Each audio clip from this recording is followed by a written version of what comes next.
ChatGPT Plus is free for college students through May. Here's the thing. You've got a lot to do between now and then. Studying for finals, writing papers, trying to keep your life on track, and ChatGPT can help with all of it. It can quiz you for your econ exam, make a study guide from your French notes, plan out your meals and study breaks. It can get really specific on how you like to learn. It can even help you come up with ways to stop procrastinating. So from now until summer break, take advantage of all the ways ChatGPT can make your life easier. Restrictions apply.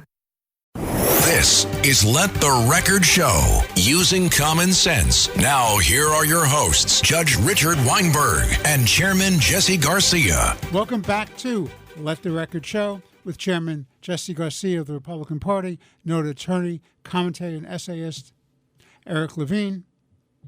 I'm Judge Richard Weinberg, and we're honored and privileged today to have one of the great United States senators in our country, Tom Cotton of the state of Arkansas. Senator Cotton is a Bronze Star winner, an awardee of Afghanistan. He has written a number of books. His most recent book is called 7 Things You Can't Say About China. He's chairman of the Intelligence Committee of the United States Senate, as well as being chairman of the Republican Caucus. A wonderful United States senator, a great leader on foreign policy, national security, someone who's often talked about either for the presidency or the vice presidency or the Supreme Court or Secretary of Defense. As far as I'm concerned, Senator Cotton can have all of them in any order he wants. So, Senator, welcome to Let the Record Show. We're honored and privileged again to have you with us. Well, thank you, Judge. It's very good to be on with you. Good to be on with Eric and Jess as well. I appreciate the kind introduction. But before I take any new jobs, I just want to stress how happy and thankful I am that the people of Arkansas have entrusted me to serve them in the United States Senate, and that I have a chance to serve my fellow Republicans in the Senate. It's their number 3 leadership job as the conference chair. I think we're doing great things in Washington these days, helping implement Donald Trump's agenda through the Republican Congress and Senate, and look forward to even better days ahead. Eric. Well, Senator, thank you for being with us. I'm honored to be able to call you a friend. I'm always very proud to stand with you on issues of mutual interest, and it's more times than not. In fact, I can't think of a time we haven't agreed on a particular issue. But I'd like to talk about your new book, 7 Things You Can't Say About China. Now, I'm going to date myself a little bit. When I first read the title, the first thing that came to my mind was George Carlin and 7 Words You Can't Say on TV. But we won't say it on the radio show. I actually litigated that case, by the way, giving my age away. Go ahead. And lost. But it's one of the great comedy skits of all time, if anyone wants to listen. But when you were asked about your book, you made the statement, as a member of the Senate Intelligence Committee, I'm often asked if the threat from China is as bad as it seems. My answer is no, it's worse than you can imagine. So what did you mean by that? Well, Eric, most Americans rightly hold China in a very low opinion. If you look at public opinion polls like me, you travel around my state, travel around the country, there are very few Americans in their normal walks of life you'll encounter who have a high opinion of China. But what I've found in 10 years on the Armed Services Committee and the Intelligence Committee, now chairing the Intelligence Committee, is that still most Americans don't appreciate how immediate and how pervasive the threat from China is. This is not a remote speculative threat in the future in some kind of grand strategic fashion. It's a threat every day to you, to your family, to our way of life, in addition to those grander, more strategic threats. And this book, which is relatively small and a fast read, is designed to ring the alarm bell, to tell the American people exactly about the nature of that threat, how we got here, and what we can do about it. So one of the great threats, obviously, that's facing the country is the thought of the Chinese invasion of Taiwan. How real is that threat? And if it's a real threat, what do you think the timing of that is? Well, it's a very real threat, guys. And as I say in the book, one of the things you can't say about China is that China's preparing for war. They've undertaken the biggest peacetime buildup of the military in the history of mankind, and it's all geared towards going for the jugular in Taiwan, trying to blockade, quarantine Taiwan, or invade and annex it, or to achieve that without even having to fight a war in the first place. And that is a grave threat to the United States and our interests. Douglas MacArthur said at the outset of the Korean War that Taiwan was the unsinkable aircraft carrier and submarine tender off the coast of China. Still is, always will be, because geography never changes. They also said it would be a disaster of utmost importance if it fell into hostile hands. Then, as now, communist China. But it's even more so now because in addition to being that unsinkable aircraft carrier and submarine tender, in addition to being a place where America has put security guarantees into law, it is the global hub for semiconductor manufacturing. 60% of all semiconductors in the world are made there, over 90% of all advanced semiconductors. And there's really no walk of life. There's no industry. There's no job that's vital to America's livelihood that doesn't depend on those chips. So any kind of conflict over Taiwan would probably bring about an immediate Great Depression. You'd see massive unemployment of the kind that probably no living American seen, stock market collapses, wiping out the life savings of many Americans, shortages on shelf stores all across the country. Why would China risk that? It would hurt because it would hurt them too. They would risk that because they think Taiwan is the final linchpin they need to replace the United States as the world's dominant superpower. And the stakes, therefore, couldn't be any higher. This is not just some historical grievance that communist China wrongly thinks they need to right, but it's a matter of the greatest strategic importance. And the only way to prevail in a conflict over China is to be sure we don't have to fight one in the first place. As Churchill said over 100 years ago, in modern war, the victors will suffer almost as much as the vanquished. That would definitely be true in Taiwan. So what we need to do there is to be strong, be resolute, be confident, and ensure that we deter communist China from ever thinking it could win that prize in the first place. Well, to that point, on the bad news side, at least correct me if I'm wrong, America is not militarily prepared to face the challenges internationally that we are facing. Our military is being depleted. We don't have the planes we need. We don't have the ships we need. We don't have the service members we need to be able to fight a war in Taiwan or to confront the Chinese. Certainly not to be able to fight a two-front war, which has been the benchmark of American preparedness since the Second World War. I mean, first, do you agree with that assessment? And secondly, if you do, what is it we need to do to get to the point where we can stare down China and prevent them from invading Taiwan? Yes, sadly speaking, guys, our military is not well postured to fight and win that war in Taiwan today. I've seen lots of war games, as I write in 7 Things You Can't Say About China. None of them have a happy ending. Not all of them result in defeat outright, but none of them have a happy ending. Our military is probably a little bit better than it was 8 years ago when Donald Trump took office the first time, because we had 4 years of the Trump rebuild. But it was once again neglected for 4 years in the Biden era. The only thing you can say about that, it wasn't 8 years, which is where it was neglected during the Obama era. So there's no doubt that we need to increase our defense budget. We also need to make sure that we're spending that money smartly on the kinds of weapons and the kind of systems that are going to help us deter conflict in the Western Pacific. That's exactly what Donald Trump said last week when he announced that we're going to build the next generation of manned fighters, working alongside unarmed drones and wingmen, but to be ready to deter China's next generation of manned fighters. These are the kind of investments we have to make to stay on the cutting edge of military power to make sure, once again, that China never thinks it should take a shot at the title in Taiwan. All right, Jesse, your question for Senator Cotton. Senator, it's a pleasure to be here. And number one, thank you for your service as a member of our military, and of course on the floor of the Senate. You've truly been a champion for the American people and American way of life. Well, in speaking of China, let's bring it home a little bit. You know, we've had over the 4 years of the Joe Biden administration, Chinese balloons flying over the American airspace with impunity. We've had incursions by them. What is the threat internally, from an intelligence point of view, from what you can speak of China's attempts of disinformation, of activism to try and sow violence within our communities, or separate us or divide us as a country and as a people? Well, the threat of Chinese influence is pervasive. As I write in 7 Things You Can't Say About China, It's not just traditional espionage. It's not the kind of spy versus spy games that you see in great movies about the Cold War. It is that, of course. China does, of course, engage in traditional espionage in Washington against intelligence officers, military personnel, and so on and so forth. It does the same thing in corporate America in a way that Soviet Russia never did, to steal intellectual property and other things.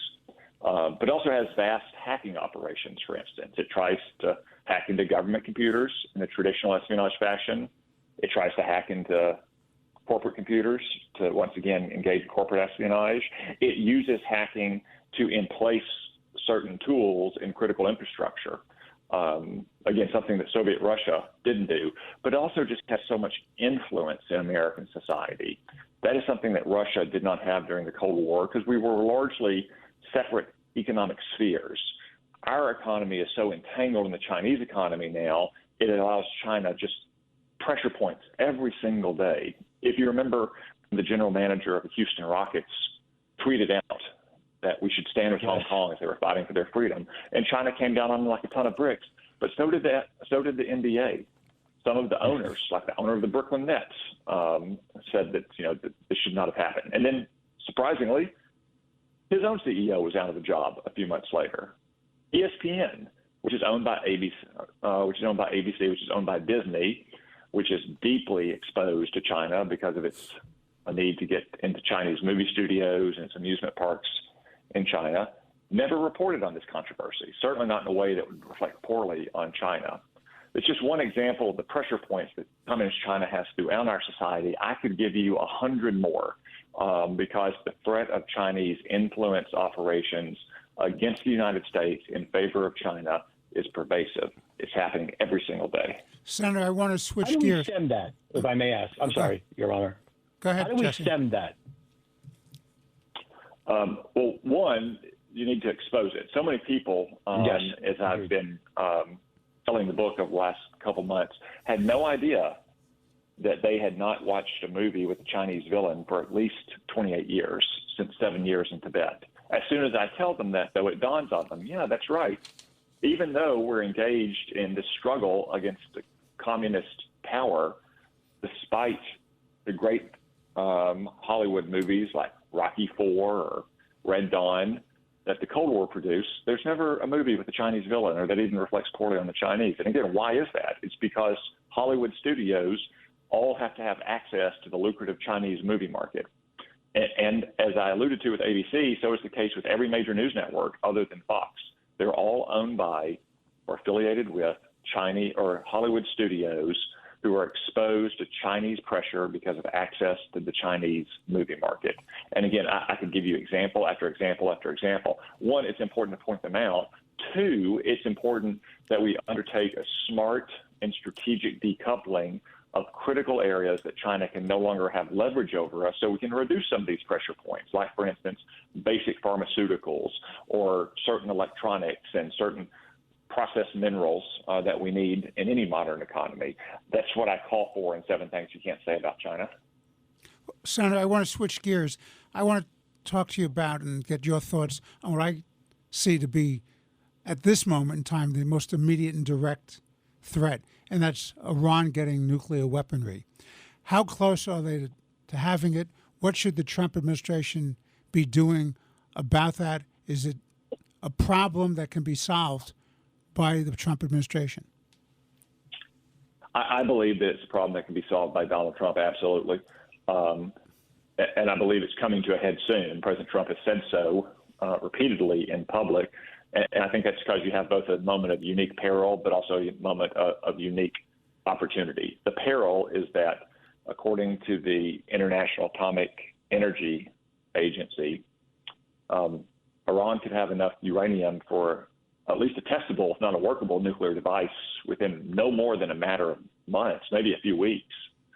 They already have the kind of missiles that can deliver those anywhere in the Middle East, to include to our friend Israel.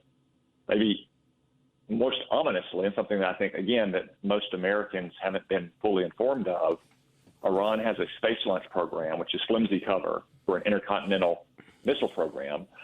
And those missiles could probably hit the United States itself in fewer than 5 years, maybe fewer than 3 years. So the threat is not just to our friends in the region, but also to the United States itself. That's the unique peril. The unique opportunity is that Iran is exposed and weaker, more so than it has been since the end of the Iran-Iraq War in 1988, because of Israel's great success against it. Israel has devastated Hezbollah and Hamas, Iran's two great proxy threats to Israel. The United States is doing a great job right now of devastating the rebels in Yemen who have been shooting missiles and drones into Israel for the last 18 months. And Israel, in its strikes on Iran, retaliating against Iran in October, Iran hitting Israel, devastated Iran's air and missile defenses. So Iran is largely exposed right now. And the president, as he has said publicly, sent a letter to the supreme leader. And he said that we can't have Iran with nuclear weapons. And we can do it one of two ways. We can do it through a deal, or we can do it, as he says, the other way. And he gave him 60 days to see if he's serious about a deal. We know what a good deal would look like. It wouldn't look like Barack Obama's deal. It would look like 2003 in Libya, when we scared Muammar Gaddafi straight and he threw open the doors and said, come take it all. But President Trump has been very clear in public for 10 years, really, that we can never allow Iran to get a nuclear weapon. Things are simply coming to a head very soon. This episode is brought to you by Progressive Insurance. Do you ever find yourself playing the budgeting game? Well, with the Name Your Price tool from Progressive, you can find options that fit your budget and potentially lower your bills. Try it at Progressive.com. Progressive Casualty Insurance Company and Affiliates. Price and coverage match limited by state law. Not available in all states. Mic check. 1, 2. Are we recording? Hi, I'm Michelle Bernstein, an award-winning chef, restaurateur, and mom. I have a lot on my plate, including my psoriatic arthritis symptoms. That's why I was prescribed Cosentyx. It helps me move better. Cosentyx secukinumab is prescribed for people 2 years of age and older with active psoriatic arthritis. Don't use if you're allergic to Cosentyx. Before starting, get checked for tuberculosis. An increased risk of infections and lowered ability to fight them may occur, like tuberculosis or other serious bacterial, fungal, or viral infections. Some were fatal. Tell your doctor if you have an infection or symptoms like fevers, sweats, chills, muscle aches, or cough, had a vaccine or plan to, or if inflammatory bowel disease symptoms develop or worsen. Serious allergic reactions and severe eczema-like skin reactions may occur. Learn more at 1-844-COSENTYX or Cosentyx.com. Ask your rheumatologist about Cosentyx.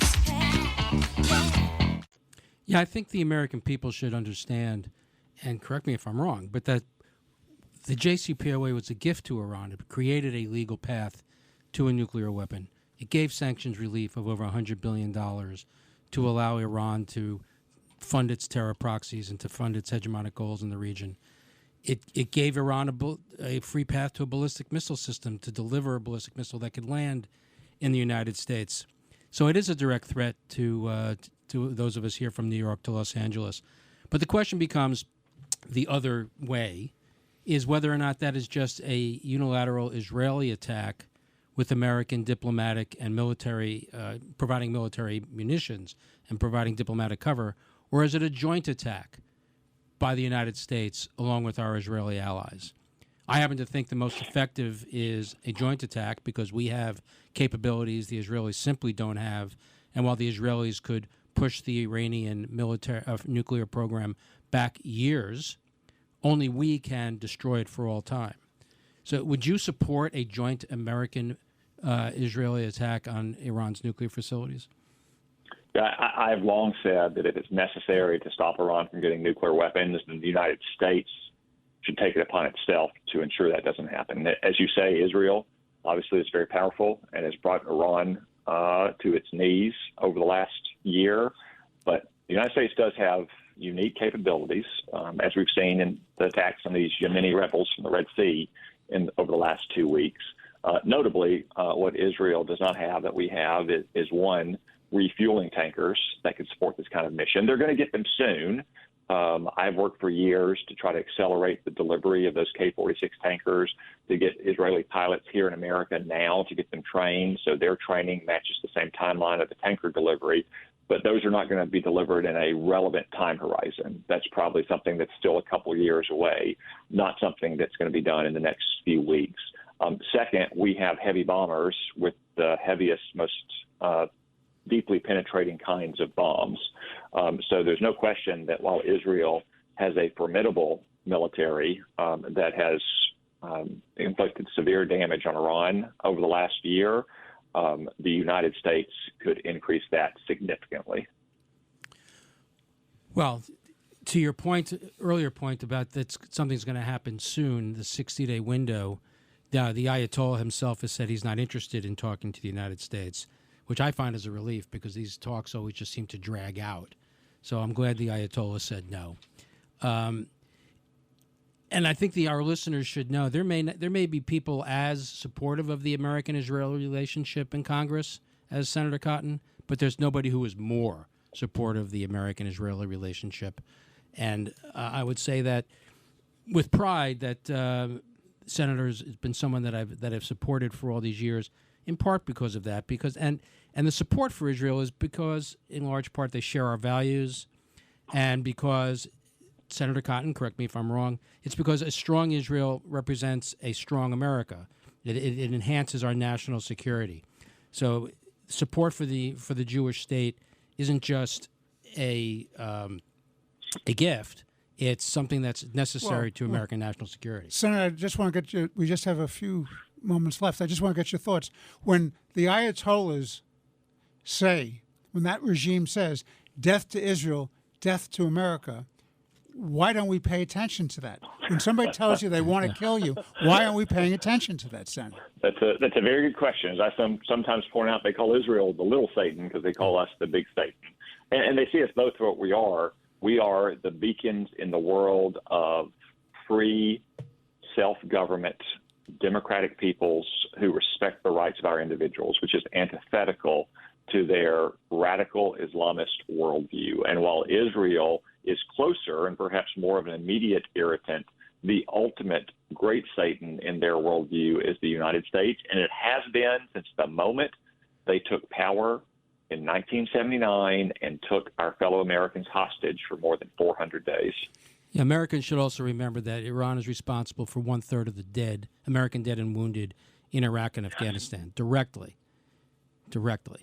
Senator, on behalf of Chairman Jesse Garcia, our friend Eric Levine, and myself, it's been an honor and privilege having you on this week's Let the Record Show. We hope this is the third book you've written that I'm aware of, the others being Sacred Duty and Only the Strong.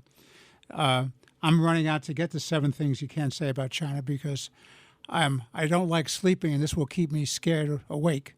So I'm going to get that book, and I commend that to everybody to read. But I look forward to having you back on the show, and I look forward to your next book and your continued leadership in the Senate. Thank you for joining us, Senator. Thank you, gentlemen. Let the Record Show is on the air.